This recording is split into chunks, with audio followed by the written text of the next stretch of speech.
Hello, welcome to Gardener's World on this Easter weekend. This used to be the cottage garden, and we took out almost all the herbaceous perennials. Now I'm gradually putting them back. This is an Apita, a catmint.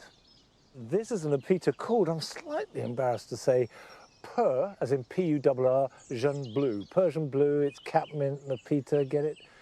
Never mind, it doesn't matter about the name because it's a lovely plant. And it's nice and low, so not too tall. And one of the things about catmint is it can flop a bit. So if it's low, it's got less to flop, and also I can cut it back. Now these are plants that we lifted last autumn in order to take out the hedges and the flanking trees, and also to add a lot more roses. So essentially it's a rose garden. And also it's morphed into something completely different. And it's changed the role of the yews, these Irish yews. Now frame it and contain the space, and they feel much more statuesque. So it feels like a really big change within the existing garden. And that's exciting, that's inspiring. Now, coming up on today's programme, Francis visits our walled garden in North Yorkshire, which is beautiful, but exists to enhance the lives of those who tend it. It's a peaceful, calm place, and whatever you feel like when you walk through the gates, and you just feel very different, feel better. We meet a couple in Cornwall in their coastal garden who have been gardening together for over half a century. 55 years, and we've always gardened together and quarrelled together about the gardening. Constructively. We join Nick in his brand new garden in Northamptonshire.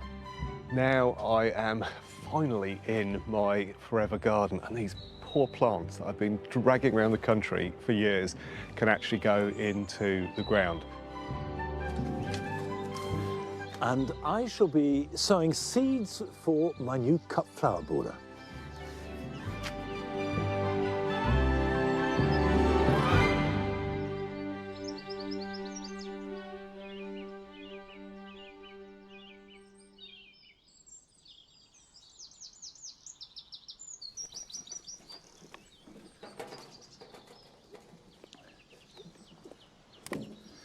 We've made changes here at the Mound. We did have the borders ending back along this line here, and we used scaffolding planks as a kind of shutter to hold it. And it was always meant to be temporary. This was 2 years ago. So we took them out, extended the bed, and used this corten steel edging, backfilled the soil, and what this has done is give the mound a much better base. It feels more proportionate. I've indulged myself in buying 4 really nice topiary yew balls, and now I've got a whole strip going right round the mound to plant up. Now I intend to harmonise with what we've got here, and actually that's quite easy because this has a very clear defined colour theme, which is pale yellow and pale blue. Now I've got some plants that I've salvaged, so that's a start, but that hasn't stopped me going shopping. And I have got a few plants here, and you can see they exactly fit the colour scheme. I've got pulmonaria, I've got wallflowers, I've got primulas, which will mix in with what I've got. Now, this pulmonaria can go here. Pulmonaria likes a little bit of shade, likes fairly moist soil, but good drainage. I've got a geranium, hardy geranium called Roseanne. Roseanne is a fantastic geranium, but it does grow about 2 foot tall and about 3 foot in spread. So we'll pop this down here, and that will go on flowering most of the summer. Now, this is just blue, so to get the yellow I want, I've got these primulas. These are a cross, a hybrid, between Primula vulgaris, which is the primrose, and Primula veris, the cowslip. Now, primulas tend to like a bit of shade, but they're very adaptable.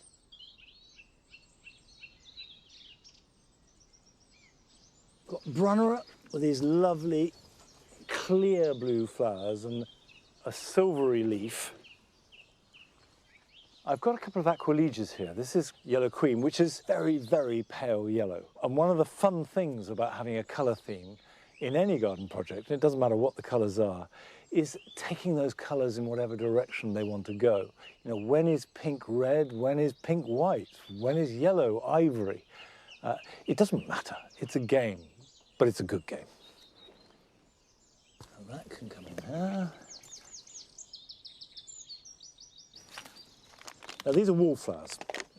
Absolute perfect colour. Wallflowers are biennials, which means you sow them one year and they flower the next year, and that's it. And of course, wallflowers are a plant that you grow for their fragrance as much as anything else. There's no other plant that has such a lovely honey fragrance. One lot there, and I've got some more which I'll put on that side. Now at this stage, stop, have a look, go and have a cup of coffee. Come back and have another look, maybe sleep on it, ask someone else, move things around. The absolute rule is place twice, plant once. Right, I'm going to place on the other side and take my time, but while I'm doing that, we're going up to North Yorkshire, in fact to the edge of the North York Moors, which is one of my favourite places in the country, and Francis has gone to visit a garden with a very special project.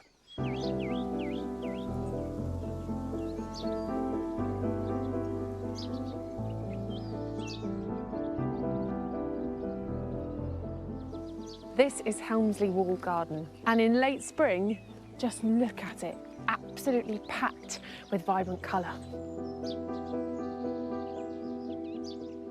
In any really well-designed garden, there's always something to look at, no matter when you visit. But I have to say, I think I've hit it on exactly the perfect moment. Look at the wisteria just come into flower at the same time as the alliums, and those two purples are beautiful and soft. But then, as you move around into this long border, the purples continued, and then accented by yellow, so a spodline lutea and different euphorbias. It's just beautiful. And that yellow and purple then continues in this amazing laburnum arch. How beautiful is that? Look at the flowers hanging, and again, the purple alliums, and this whole little arbour makes you want to explore and transition through from here into the rest of the garden.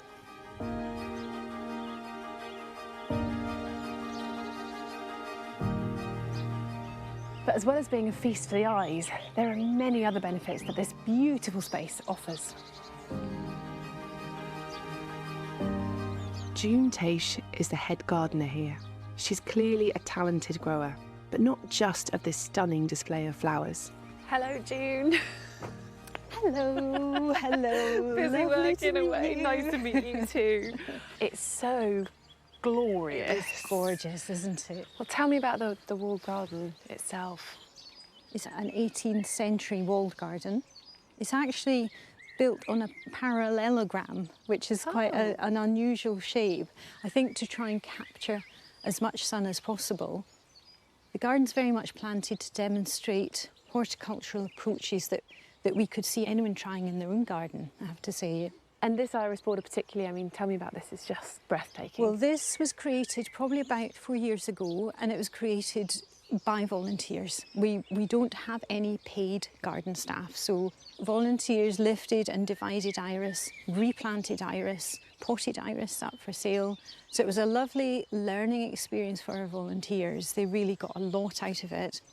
And that's the principle that we take forward. That's how we look after the garden.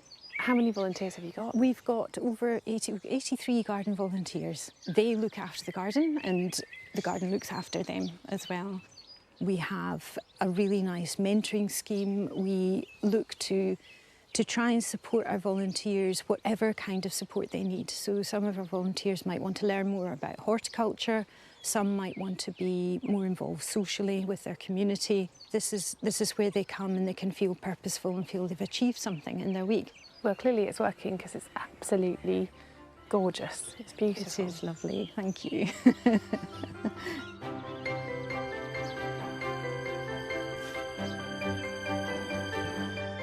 The volunteers work in all weathers and all year round. Julian Rowe worked in an office environment his whole life, so the kinds of walls he's surrounded by have changed somewhat. Hello, Julian. Hello. come to give you a hand. You're going to join me. No, that's Yes. good. We're just hoeing at the moment. Yeah. And then we'll be planting seeds. Are you quite okay with the hoe? Are you familiar with hoeing? I'm fairly familiar with a hoe, yes. Actually, I'm not. You know, I learnt to hoe here. Can you believe you? that? You know, and apparently a lot of weeds you shouldn't dig up. You should just hoe. You know, and I didn't know that. So that's one of the first things I did learn. So what made you want to start coming here? Well, I actually came here for the therapy. It's just been wonderful. I mean, the therapy is just coming here to do the gardening. Yes. You know, which sounds crazy, doesn't it? Because, but it's just being part of a team, and you know, you have to do your job properly because you know the garden is a beautiful thing. You don't want to ruin it. So there's meaning to the work that's going on here. Absolutely, that's the key thing. And actually, that's what I find I don't have a lot of now that I've given up working for a living. You know, it's very hard, and here I get meaning. It gives me meaning to my life.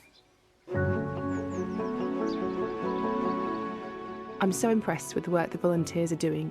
They've created some beautiful spaces within these 4 walls, and now there's stunning spring colour to enjoy.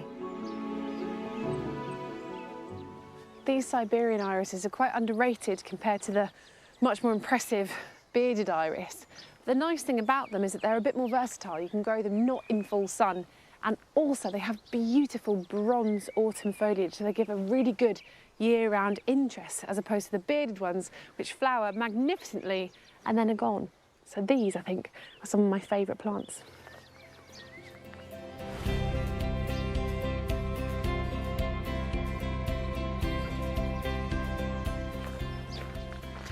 There's something about a walled garden, isn't there? They just feel like inherently magical spaces.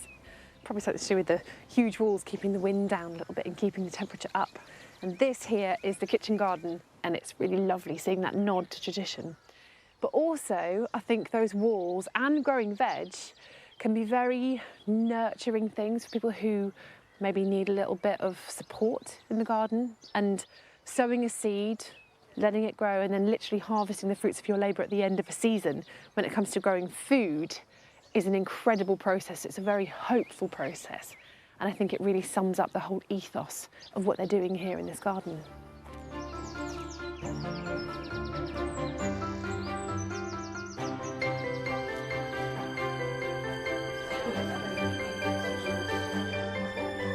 The team that works so hard to make this garden what it is are refuelling with a well-earned tea break.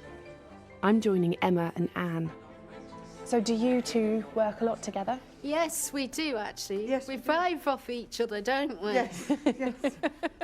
I've probably got a bit more experience with gardening than Emma, and I can help her. And she's been at the garden for a lot longer than I have.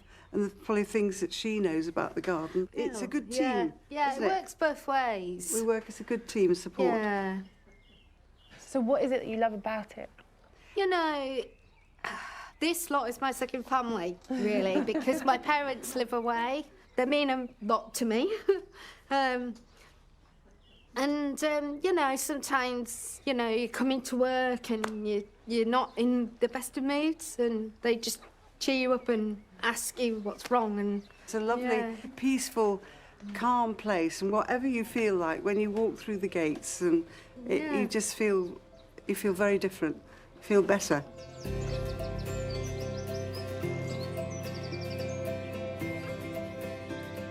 Well, having seen the volunteers now, I can see how integral they are to this place, but also how joyful they are. Absolutely. That's the most important thing, actually, that they enjoy their involvement.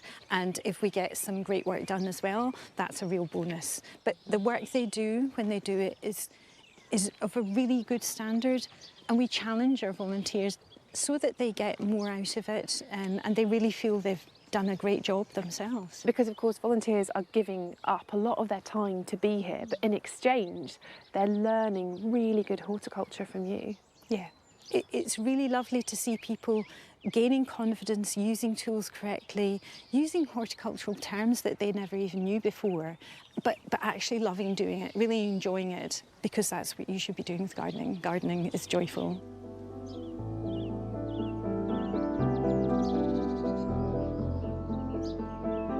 I think what June and the team are doing here is nothing short of inspirational. You know, they're creating a beautifully preened garden without it being precious in any way.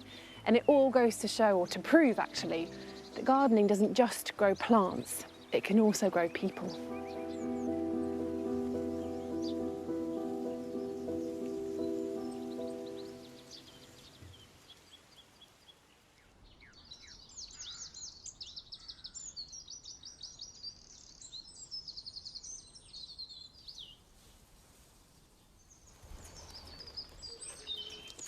Thank you.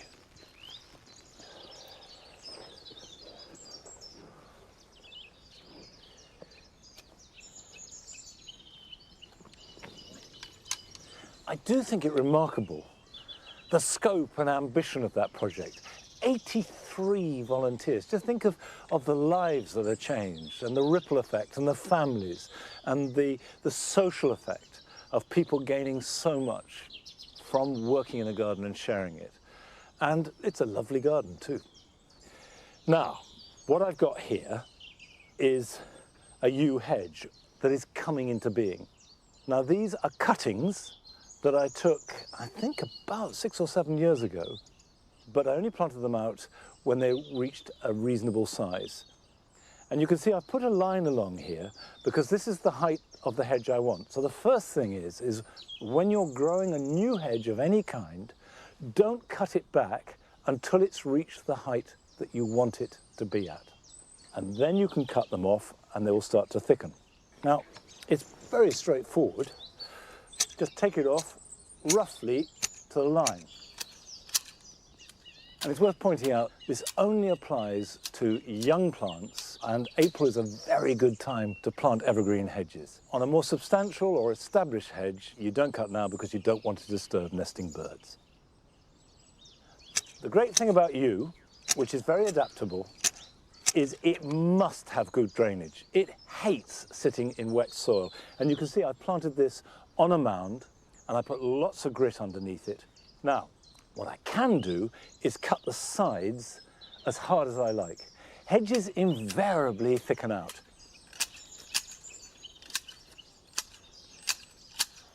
Yew doesn't like making a hedge much under 1 metre. So if you want a low hedge, it's not a suitable plant.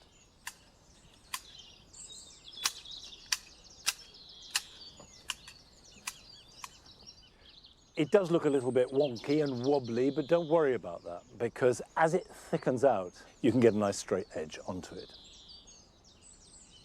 I'm going to finish the rest of the hedges now, but we're going to Truro, to the garden of Nick and Billa Jeans, in a fabulous location.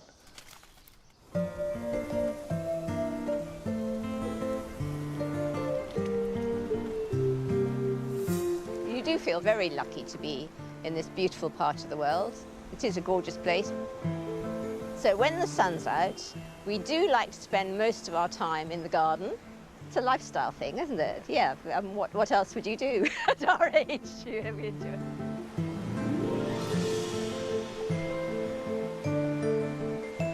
I'm Billa. And I'm Nick. We've been married for 55 years and we've always gardened together and quarrelled together about the gardening. Constructively. We argue, but we don't fall out. It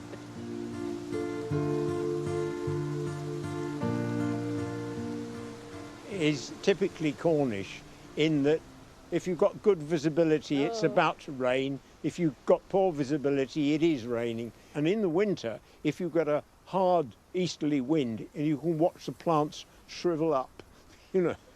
We do catch the frost because it rolls down the hill, unfortunately. So it's not as balmy as it could be. So in the front garden, we have the river on our doorstep. So we do have a bit of a microclimate there. It faces south, so we can shelter things right next to the house. I think late spring is the best time of the year, when you've got that rush of growth. Well, bulbs do really well in this front bit because it's very free draining. We're on a slope, it's hot and sunny in the summer. So the irises, loving it, aren't they? They need to have a bit of a good bake with the rhizomes to make them flower, and they certainly have. Fennel does very well in Cornwall. It's a lovely tactile plant. I think we choose plants for the benefit to wildlife. A lot of stuff is left to grow naturally, and I will edit out what I don't like.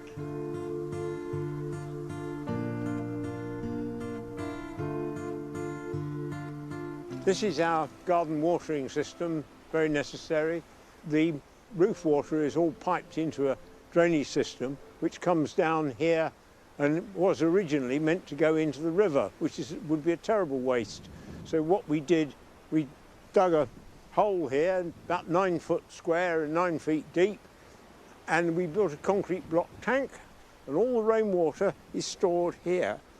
Then the question was, how do you get the water out of the tank? And then I found they still make these. I put it in, and there you are. And you can fill a 3-gallon watering can in about 10 pumps. And then, of course, as soon as I built it, Billa uses it as a base to put plants on. Heavy stuff Nick will do, and I'll do the fiddling. So very often he will do something, and then I'll have to come around and titivate and raise it to a higher standard, definitely. You finesse things, I think. Yeah. I'm scratching around like an old hen, he tells me. Yes, I say she's scratching around like an old hen. But to the result of her scratchings, we get all sorts of interesting things.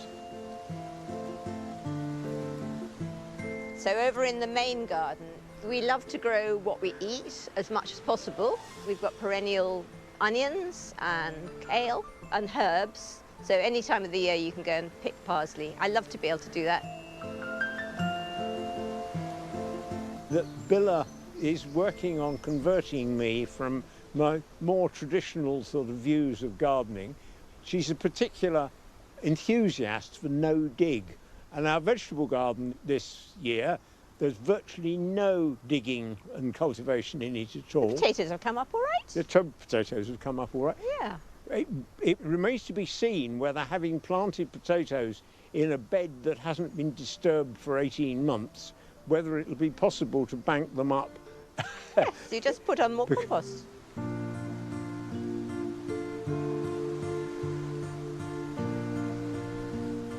Gardening has changed a lot even in our lifetimes, I suppose, hasn't it? Yes. Yeah, so we used to be more clearing everything. Sometimes you just have to leave things and observe.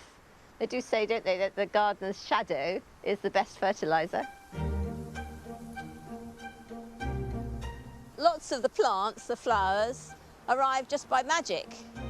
They are self-seeders.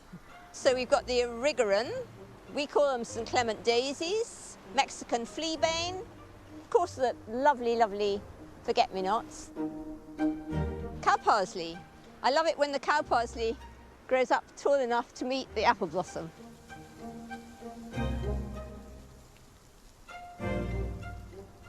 Here you have our main composting area. It looks a bit like Steptoe's yard, but then that's because it's all built out of recycled corrugated iron which came off a shed roof about 30 years ago. We've got this wire screen on the top, which is just a bit of old wire reinforcing mesh on a wooden frame. We can take out the twigs, which we don't want too many sticks and twigs in it, and it also spreads the stuff out well. And then, so I can show you, the wind is not helping today. Pick out the twigs, and then it's grass. So you get an even sort of mix, and then just level it off, and we go back for another lot. So it builds up in layers. But by the time it's been turned 3 or 4 times over a year, we've got all the mulching material to go back on the garden again. So, I mean, this year we finish up with about 2 or 3 tons of compost, which has cost us nothing. It's not the easiest garden to work with as we're getting older because it is on quite a considerable slope. Yes, it can be quite challenging gardening in a coastal location. We haven't really got anything to complain about, I don't think. It's nice gardening together. It is, yes. Very good.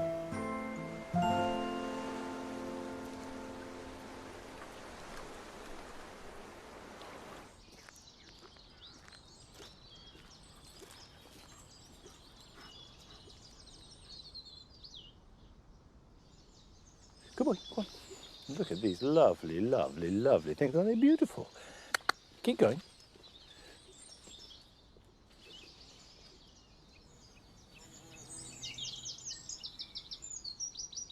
I think if you are lucky enough to have a collaborator, a partner that you can garden with, then that is a really good thing. Sarah and I have always gardened together, and I wouldn't dream of doing anything here without her collaboration and cooperation, and that sometimes, as Nick and Billa pointed out, leads to arguments, but hopefully not rows. Creative debate. Now, we agreed to move this rhubarb here from the cottage garden. This is a variety called Tophill Early. And you can see that it's growing quite well, and it may look as though it's ready to harvest. But because I moved it, I'm not going to harvest at all this year.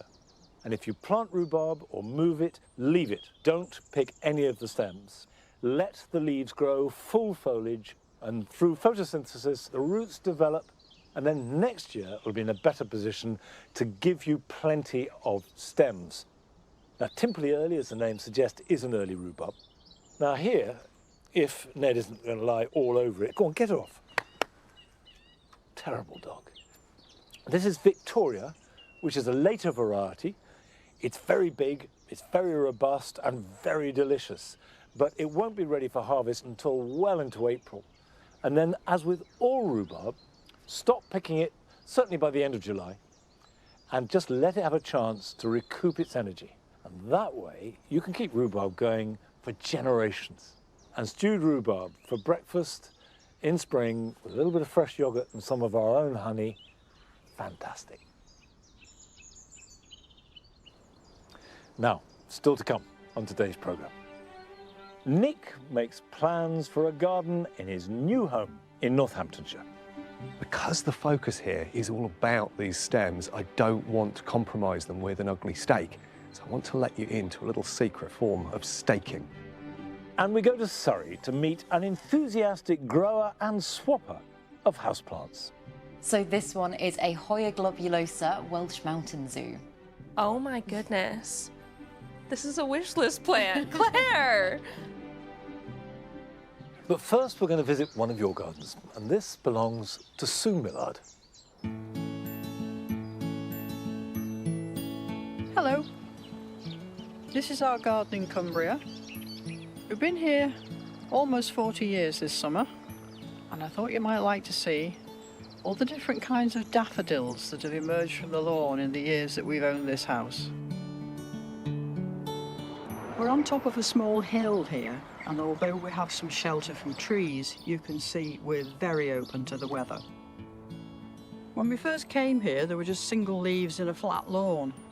My husband has mown around them, and old varieties have come up that we've never seen before. These are two of the oldest daffodils we have here. Narcissus pseudonarcissus, our wild daffodil, and a direct descendant called princeps, which is taller and larger, and it flowers a little bit later. This is an extremely old daffodil, Telemonius planus. I understand it was known at least as early as 1623. This one is Mrs. Langtree, and it was probably planted when our 18th century house was rebuilt in 1902. This double I know as butter and eggs.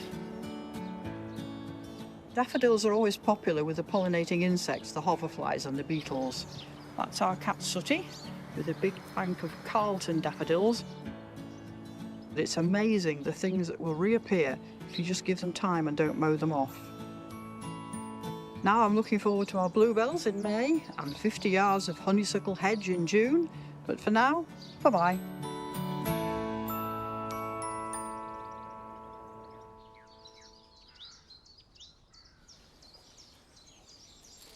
I know what you want. You want to walk, don't you? Come on then. This way. Here, come on.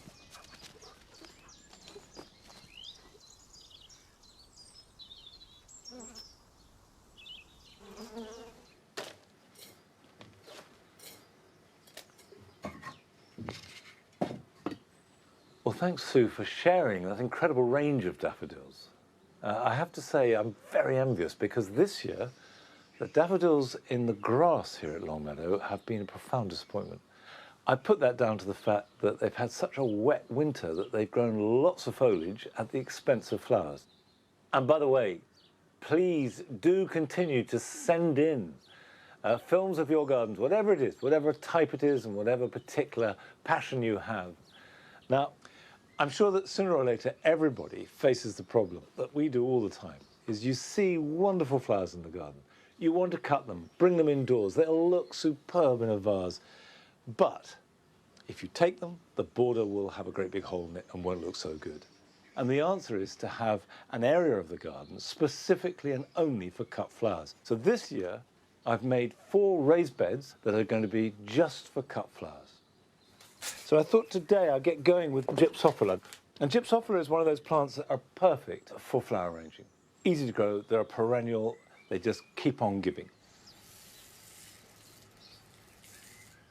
Tiny little black seeds, but I will try and do it as evenly as possible.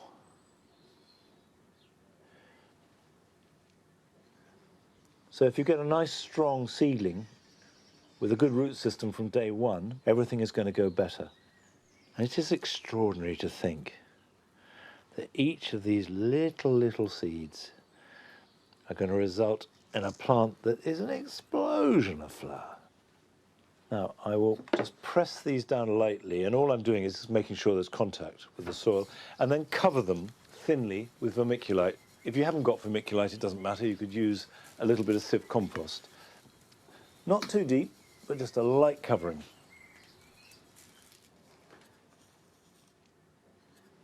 It's not a bad idea when you're growing Gypsophila to water them and then put them in a polythene bag, and that will keep the moisture level high. Keep them warm, keep them light, and then when the seedlings appear, take them out the bag. And they should start to appear in about 10 days' time and be ready to prick out in about 3-4 weeks' time and plant out the end of May. Right, I will label these.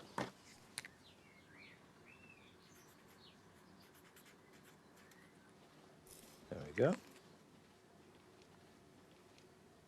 Now, last year, Nick rented a house and created a temporary garden using lots and lots of containers. Well, I'm pleased to say that after a long search, he's finally found a home. Last September, we joined him as he began to get to grips with his new garden. After a year living in a rented cottage, I finally bitten the bullet and bought my own place. I'm just so thrilled to finally be able to put down roots, literally and metaphorically. I guess, like going to any new place, you need to take a little bit of time just to kind of settle yourself in, get to know the locals, get to know the spirit of the place. It's often so worthwhile to just live and breathe in a garden for a while before you start to make any decisions. It's about 30 metres deep and about 6 metres wide. And I just love the fact that it's flanked down the sides with these ancient stone walls. It just sort of sets the garden into the context of this village. All the stones have arisen from the space around us.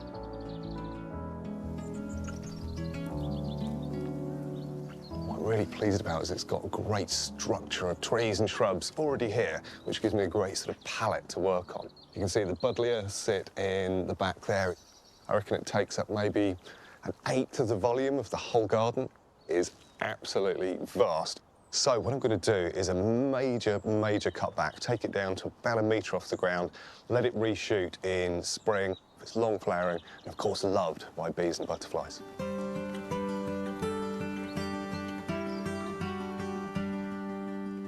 I'm sure you've all come across the idea of no mow May. Well, I went for something slightly different here, which is the shaggy summer look, which is basically all about leaving a good proportion of this lawn to run wild, to turn back to meadow. Of course, it's great for wildlife. There's lots of flowering plants that will appear here and provide support for pollinators. I wanted to cut down my maintenance, but actually, most significantly, I wanted to see what the seed bank in the soil was. And so I was absolutely thrilled to see that I've got things like ladies' bed straw, growing away. And so they've flowered through the summer in this sort of grassy mix. I haven't had to maintain it at all. And of course, it's been brilliant for providing food for all the pollinators. It's not a huge garden, but it's about average for the UK. And so I really wanted to pack in as much as I possibly could. So the terrace on this side will have effectively a sort of a fire pit in the wall, and then a little bit of a fire on the other side as well, which will be a nice sort of breakfast area. And then really the rest of this space that's currently sitting as lawn is going to be nearly entirely planted. I'm happy to say I have plenty of plants to get me started. Most were in pots in my rented garden, so it was a case of getting them stored safely over winter and brought over here. Time has flown since I moved. Now it's nearly spring, and although this March is proving to be a bit wet and miserable, I'm figuring out where I want them all to go. These poor plants that I've been dragging around the country for years can actually go into the ground. And so there are certain plants like this rose back here, for example. This is called Bengal Crimson, and in theory it will flower year round. But because I've been slightly torturing it in a pot, it's not blooming at the moment. It does, however, have buds in March, which is pretty extraordinary. There's all sorts of other bits and pieces here as well that have come from the rented cottage. Got this fantastic Anastodontia over here. All of them are going to be freed and starting to grow in the garden really soon. And I've got all sorts of new plants as well that I'm going to add into the mix. So various hellebores, some wonderful Erysimum down here. This is a fantastic cultivar, quite a new one, called Poem Lavender. And it's got that lovely mix of kind of peachy pink with a mauve and a slight sort of purple note to it. And what's brilliant, of course, about these perennial wallflowers is they don't stop flowering for about 3 years and then drop dead. As long as you take cuttings, you can keep them going in the long term.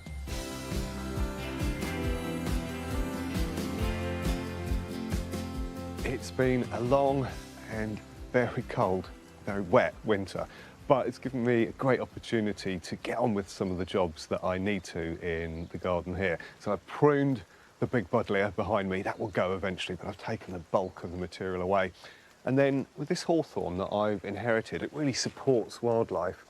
And by lifting this canopy up, it's going to let more light into the ground underneath, and it really just presents a whole load of different growing opportunities.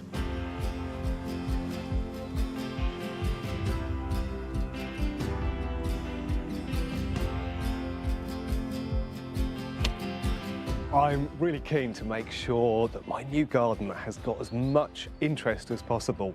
A great way of doing that, even in the depths of winter, is to have plants that have beautiful stems and trunks. And so I'm going for these 3 birches. They're going to do all sorts of jobs for me here. They help screen the building to the side. They're going to throw some dappled shade behind them. And I'm going to make sure I've got evergreens planted around them so these stems really pop in winter. Because the focus here is all about these stems, I don't want to compromise them with an ugly stake. So I want to let you into a little secret form of staking, and it all happens underground. So I'll just get this first layer out.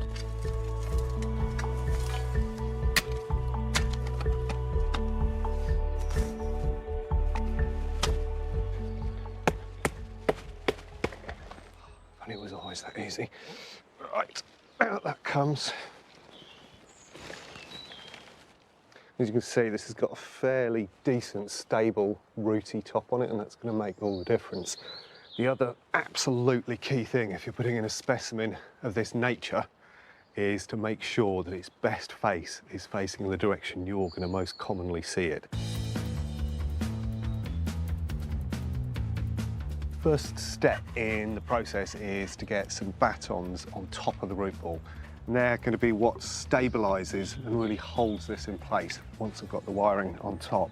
These don't need to be anything fancy, they can be old offcuts of pallets and the like. Next stage is these angle iron stakes. These have cost about £2.50 each. The next process is the straining wire. Now again, this is really cheap. You can buy a roll like this for 3 or 4 quid, and it's got all sorts of uses around the garden. So what I'm going to do is just to attach this into one of my angle irons just here. The idea is really to get this as tight as possible by hand, Then I can do a last knock-in of the stakes, and that's really going to pin this timber frame onto the top of the root ball.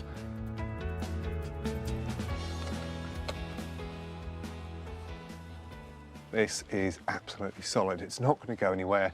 You avoid the ugliness of a stake. And you also, sort of similar to that contemporary form of staking, which is always really low down, by doing this underground staking, you allow the tree to move around on the top, which will really strengthen it in the long term. And you'll have a happy, established multi-stem tree.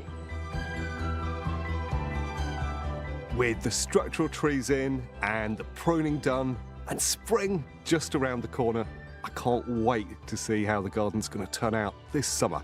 I'm hoping it's going to be a riot of colour.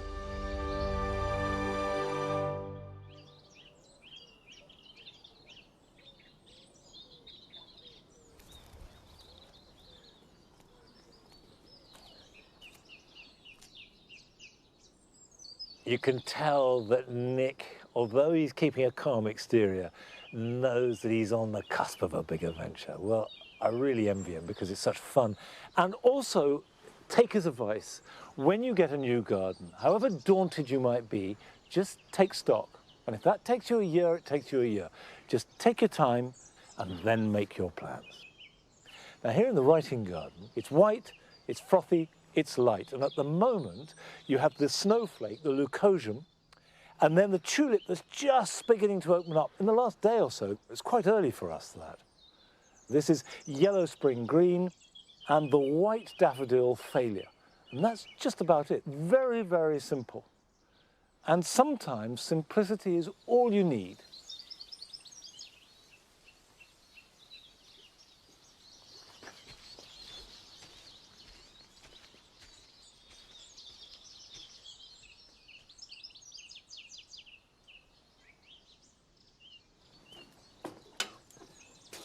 I've got quite a few tomatoes that I sowed in January and pricked out into plugs that really need potting on. And these are all destined for the greenhouse. If you haven't sown any tomatoes now, don't worry, you're not too late at all. But if you sow tomatoes now, they'll be ready to plant out into your garden or on a balcony or into pots around about the end of May into June, and then you'll be harvesting them in August and September. Whereas if I put these into the greenhouse, I'll be harvesting from these, hopefully, by the end of June, certainly early July. These are a variety called Tigerella, which, as the name suggests, are striped. They're very sweet, a delicious tomato. Put it in quite deep. Deliberately, I'm going to bury some of that stem. It'll anchor it, and also it'll encourage root growth from the stem. These will go back into the greenhouse to grow on. I reckon I'll be planting these into their final place, into the soil in the greenhouse, in about 5 weeks' time, maybe 6, certainly before Chelsea. And if you've got any extra ones, as I will have here, pop those on too, grow them on, and give them to people. They make a great present, and they are easy and really rewarding to grow. And increasingly, of course, younger people don't have access to a garden, and yet the desire to grow things remains as strong as ever. And we went to visit Claire Lowry at her home in Surrey, where although she doesn't have a garden outside, she is growing an extraordinary range of plants inside.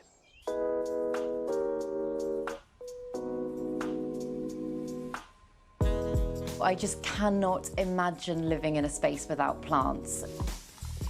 I love the look of houseplants, so when I was in my early 20s, I started kind of getting 1 or 2. It's got a little bit obsessive, and I think I've got over 300 now. So yeah, collection's still growing.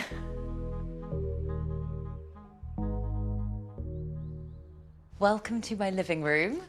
Over here I've got one of my favourite plants. This is an Aglaonema cutlass, and it's so, honestly, it's so ridiculously easy to care for. I would say it would make a really good beginner plant because I do very little to this plant, but it's got really gorgeous foliage. It's really adaptable when it comes to light as well. It can survive in lower lighting conditions, so if you don't have that much natural light, it's perfect. I also pretty much let it dry out between waterings because it's very drought tolerant. So yeah, I love that one. And then I've got my massive bird of paradise here, which is just growing like a weed at the moment. It keeps turning to face the window, so I have to keep rotating it. So it's a little bit wonky right now, but I do love it. I just think it's got that beautiful kind of jungly vibe, and I think it's gorgeous. So I live in a fairly small space. I'm just in a one-bedroom flat, and so I've had to think a lot about how I can really optimise the space so that it doesn't feel cluttered and I'm not constantly tripping over plants. So yeah, I've got my big hanging rail that goes all the way around this section of the room, and then I've got my stick-on shower shelves over there on the window, and they're fantastic because they just allow natural light to pass through them. So yeah, it's just getting creative with the space and having lots of plants on different levels. I've got certain zones in my house that I've created. Like I've got my cabinets, for example. The main cabinet in this room here is my tropical plants that need very high levels of humidity, tend to prefer higher levels of heat. And then I've got a propagation/rehab cabinet in my bedroom. And that is the one that's always chaotic, always very messy, but it's where most of my new plants will start off when I bring them in. So in my cabinet, I've got some of my most kind of treasured, precious plants. And the great thing about creating a cabinet space is firstly that it's really easy to do, but you can just control pretty much everything in there. So I can make sure that my plants are receiving enough lights because I've got grow lights in there. I can control the humidity. I used to use heat mats in here, but nowadays it seems to just store the heat pretty well, so I don't bother. But I've got a little temperature and humidity gauge, which is a little bit lower at the moment because the doors have been open a lot today. Usually it tends to sit around about 26 degrees Celsius, which is obviously very warm. And ideally the humidity will be anywhere between about 65 and 80. But a couple of my favourite plants in here, I could take you through lots, but this is my Alocasia Jacqueline, and I'm just totally in love with this plant. I think the texture of its leaves is just incredible. They're so furry, kind of bristly furry, not super soft, but that along with the colours of the leaves, it's stunning, and it seems really happy in a cabinet environment. And also I just love the stems on it. I think they're just so pretty and kind of purpley and almost like they've been printed. And then this is another one that I got very recently at the plant swap, Alocasia sinuata. I just find it incredible that nature can create something that looks like that. Almost kind of looks like it's been 3D printed, but really cool. So yeah, that one's doing really well in there. It's only been in there for a couple of weeks, but it's already unfurled this new leaf, and it's also got a little baby coming up in there as well.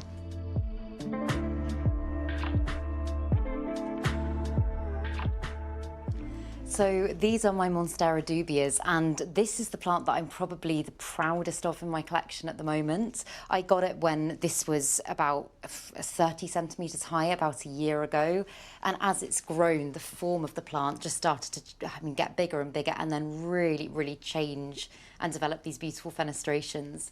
And I added a section of moss pole onto the plank to chop and propagate it, and I chopped this section probably about 2 weeks ago now, so it doesn't have any roots in the soil at all yet. All of it is contained purely within the moss pole, and that's what's keeping it going. It's just blown my mind really how much the form of this plant can change. Not only has the structure of the plant changed, the whole colour's changed.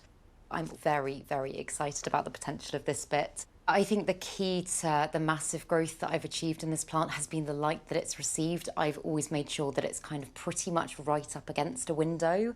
I know a lot of people grow this plant in the UK, and I think because it's another one that's known for being able to survive in lower light conditions, sometimes people just assume that that's the best for it. And in my experience, it's not at all. So lots of light, and hopefully it will do this.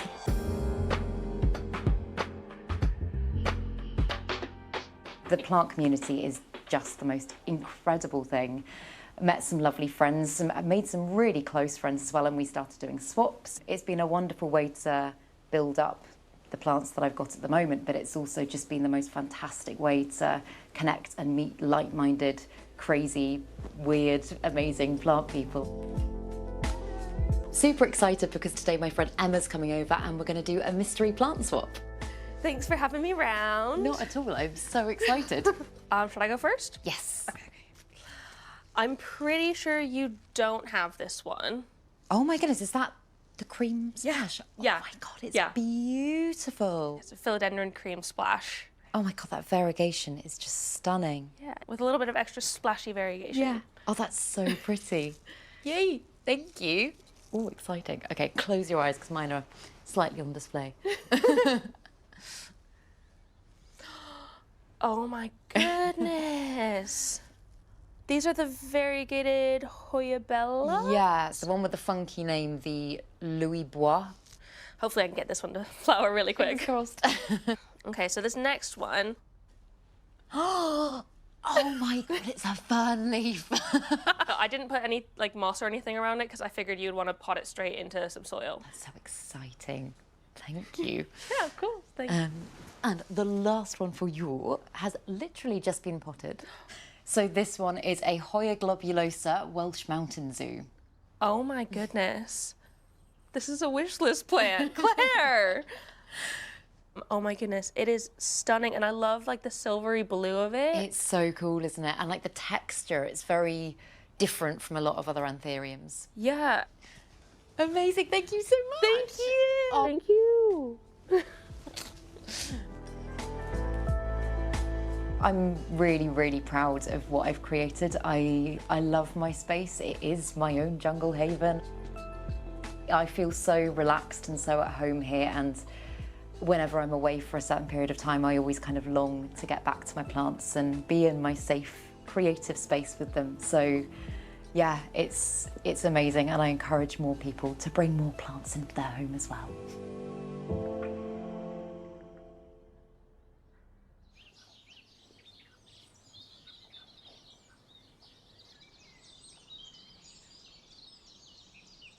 I've said it before, but it really wasn't so long ago when houseplants were considered to be a bit old-fashioned and stuffy, and now look at them.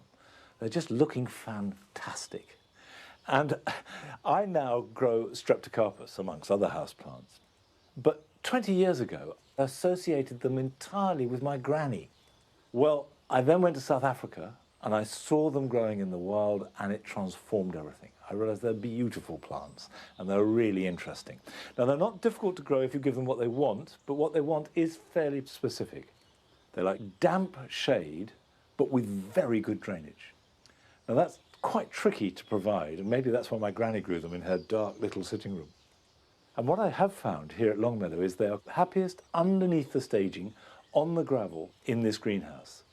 But they do need potting on, dividing, feeding, watering, looking after, particularly at this time of year. So if I take it out of its pot, you can see the roots, quite fibrous roots, completely packed round. That's solid. So what I'll do is break that up, like that. That's one, and I think I can make at least 3 out of this. So I'm going to repot them into a mix of leaf mould and perlite. And the perlite is going to ensure good drainage, and the leaf mould is a nice loose growing medium, but low in fertility. A bark-based compost will do fine, but add plenty of grit or perlite. And then I'll put a crock in the bottom of the new pot. Some of that underneath, and then just fill around it. Now, having repotted, I'll clean it up. Any dead material, spent flower stems, leaves that are looking a bit sad, don't be frightened to cut them off.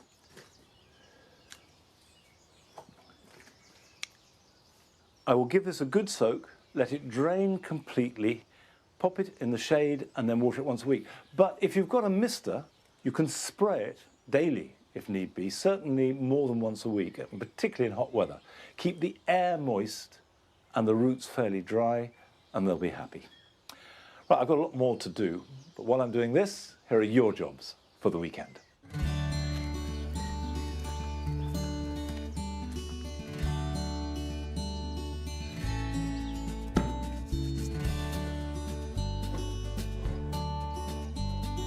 If you have a greenhouse, it's too early to plant out tomatoes or chilies or melons or any other tender crop. But use the space by planting young salad plants. If you've grown them yourself, that's fine, or you can buy them in plugs from a garden centre. Then these will grow quickly in the protection of the greenhouse, can be harvested and enjoyed, and then cleared when the tomatoes are ready to go in the ground.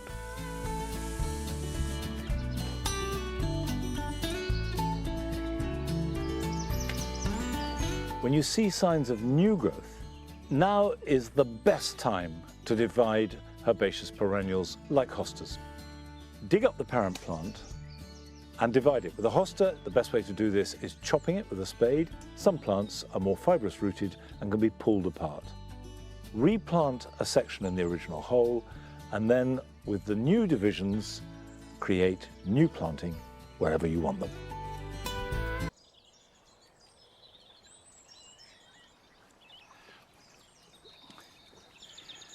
I'm bringing out the pots of tulips, which I keep under cover. It's always tricky knowing how to store tulips because you want to keep them out of the rain, and thank goodness I have done, because they would have been saturated this year and then the bulbs can rot. But at the same time, they don't need protection from the cold, and it does them quite a lot of good to have cold. So I've been storing most of them in the bus shelter, and tulips won't be killed by a touch of frost. That won't do them any harm at all, and they're beginning to flower. Here in the Paradise Garden, the key tulip is a cuminata, and it's really long and thin, and they're quite an intense vermilion and orange. And what I've planted round the outside is a tulip called Flyaway, which is much cruder than a cuminata, but it's got the same colouring and it's fairly long. In the corner, I've got Negrita, which is quite a pale purple. It's touched with mauve, so quite rich colours here in the Paradise Garden. And hopefully the crabapple blossom will come soon at the same time as the tulips, and this long, wet winter will be a thing of the past. But that's it for today. Enjoy the rest of the Easter weekend. Get out into the garden if you possibly can. And next week I'm away, so Adam will be with you in his garden, and I'll see you back here at Longmeadow in 2 weeks' time. So until then, bye-bye. Watch the passing of the seasons through the natural beauty of an ancient city. Press red for the Chronicles of Armagh on BBC iPlayer. And major